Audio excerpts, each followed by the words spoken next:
Hi guys, welcome back to rev-match. And today on the show I'd like to talk about one of the most popular compact sedans in the market, which is the 2017 Chevrolet Cruz. I've been actually waiting quite a while to drive the 2017 Chevrolet Cruz, and the reason being it's a very popular car, and it was very much so anticipated by the crowd and the audience because it's a very significant car for Chevrolet. It's the most mainstream model that they have currently on production. And there is a lot of features that I actually liked about the car and a lot of features that I absolutely hated. And we're going to discuss them as follows. And again guys, you know the drill. I only talk about things that I care about and I find important. Okay? So let's roll. So first off, I'd like to talk about the interior. The quality of the materials, again, as you can see, the plastics and the dash and all the entire layout is not as good. It reminds me back of the previous Cruz. So yes, the design is slightly different. However, the feel of the plastic is still the same. Not a whole lot of change. And what I really didn't like, I really hope that for the year of 2017, for the new redesign, they'll actually get rid of this disgusting cloth material that they have on the dash, like where the passenger side airbag, but they didn't. They just changed the pattern on it, but they still left that cloth material, and I actually find it nasty. Now, the most meaningful thing about the 2017 Chevrolet Cruz is the new exterior design. As we all know, it's a complete redesign of the exterior, which is great. It came in the right time because the Cruz has been in production since, if I'm not mistaken, roughly 2011 or 2012, or maybe in 2011, but it came up as a 2012 model. Didn't really do this research for that car. I didn't really care. But this one is a big one because this design is gonna last for the next couple of years. And is it a win or lose? It's definitely a win. And they absolutely nailed it. They have models that come with nice LED lights, models that can feature bigger wheels, full luxury items, and very base models as well.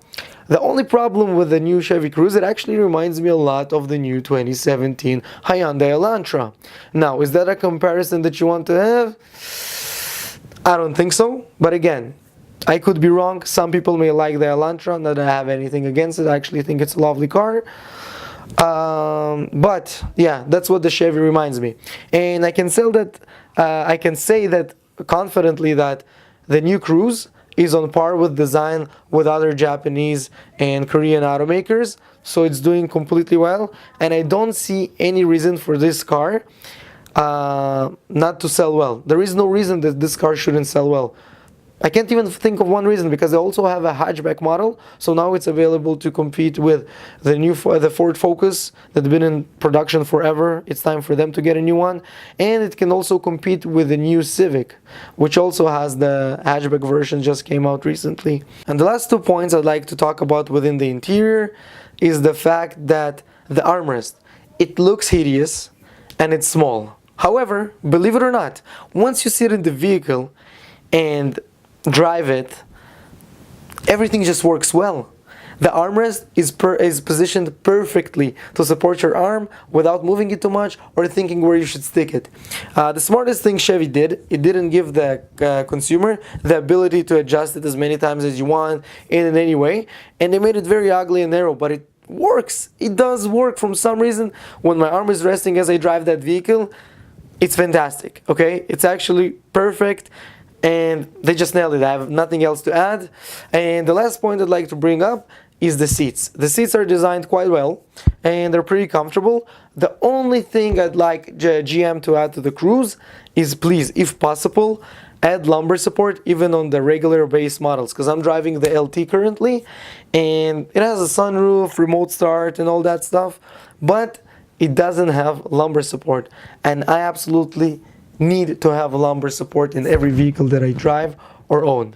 And one of the things that you've probably been waiting for to talk about is the performance of that vehicle. So the 2017 Cruz actually carried over the previous gen engine, which is the 1.4 turbo. I think it's a terrible engine. I really do. I don't think it gives enough pep, even though it has like roughly 150 something horsepower. It just doesn't feel like it's there. It does feel very slow and sluggish. I don't think it has enough pep or power when you want it. compared to other vehicles in the segment. Chevy advertises that the vehicle gets roughly 7.9 liters of consumption per every 100 kilometers traveled. When I do these test drives, I always try to fairly maximize the fuel efficiency to try and give the manufacturer props. However, with the Cruz, I was unable to, since with my average driving, I was only able to consume an 8.6 liter per 100 kilometers, so slightly higher than the manufacturer suggests, and I'm a little bit disappointed, quite honestly. Now, handling. It does corner, and it corners like every other car, but the main thing, it just feels if you're taking a turn or a corner very sharp, or suddenly it feels like the car might tip over. Overall, it's very maneuverable and decent car to drive. I actually enjoy driving it. I'm going to be driving it for the next 2 days. I think it's a great little car. I enjoyed it. It's fun. It's nimble. Would I take it over a Elantra? 100%. Would I take it over the Toyota Corolla? Yes, I really do. Would I take it over the Civic? That's something that we'll have to tune in and watch next week, as we're going to review the 2017 Honda Civic. Thanks for watching once again. It's Nissan here, and have yourself a great evening. Ciao.